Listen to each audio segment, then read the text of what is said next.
Bonjour and welcome back to Kingfisher Games.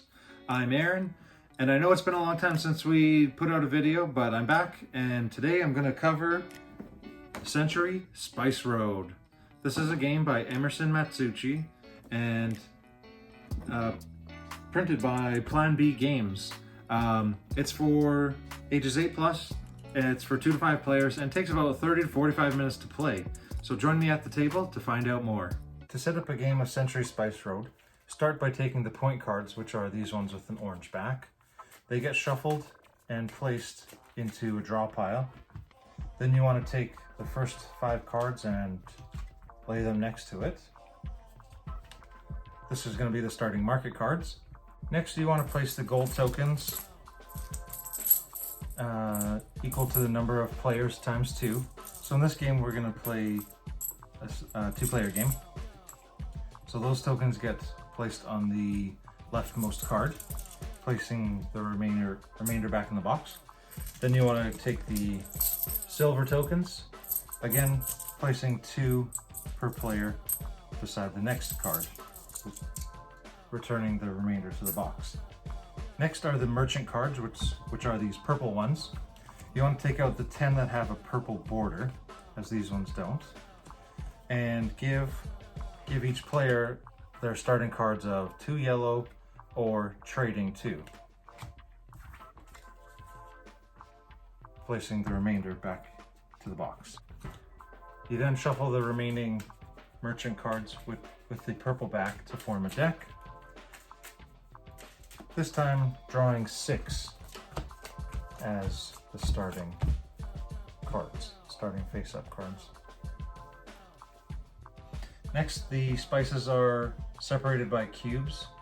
So first you have yellow for turmeric, red for saffron, green for cardamom, and brown for cinnamon. Lastly, you take these grayback cards, which are caravans, making sure that you include this one with that special symbol and any one of the other cards.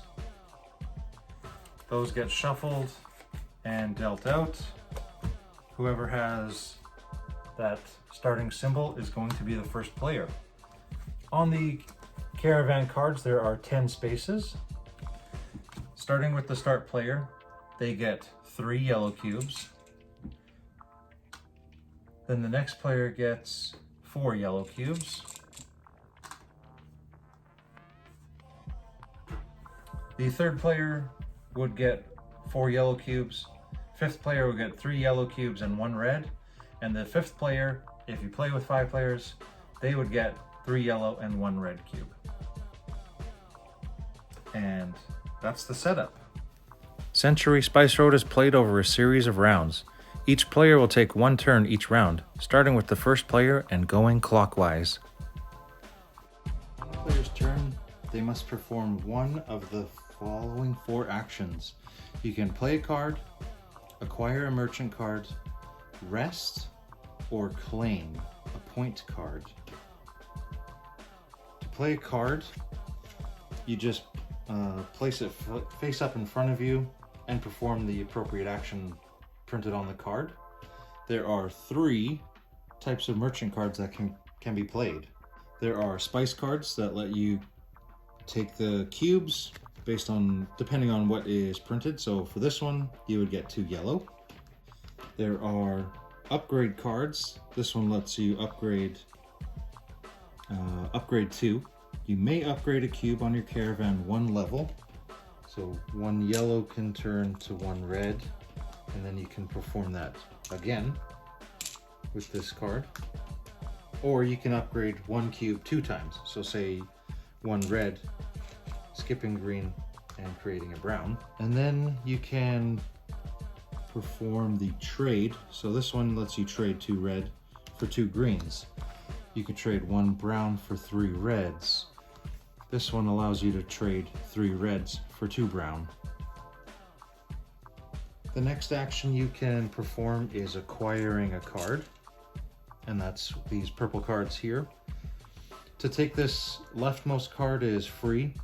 If you wanted to take a card that is further down, you would need to place cubes from your caravan onto the card, and then that gets placed into your hand. These cards would then slide down, and that is replaced. If a player were to take a card with a cube on it, that just gets added to their caravan. It'll be that player's turn. Next, you can rest, which is taking the cards that were played face up against the table into your hand. You can rest even if you have cards in your hand. So this player could rest taking these two cards even if this card is unplayed. Lastly, you can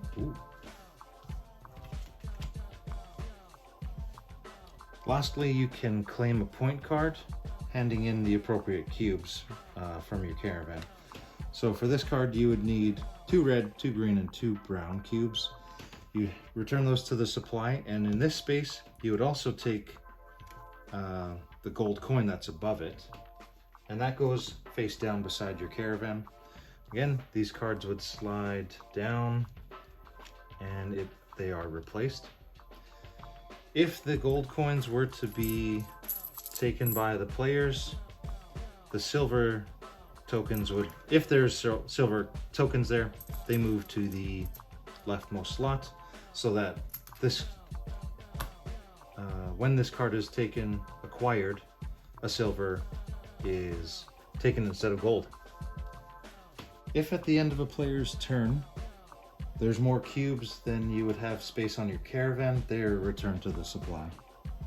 You get, the player gets to choose what's returned. In a 2 and 3 player game, the game is over when somebody takes their 6th orange card, their 6th point card. If you're playing with 4 or 5 players, it's whoever has their 5th orange card that triggers the end of the game.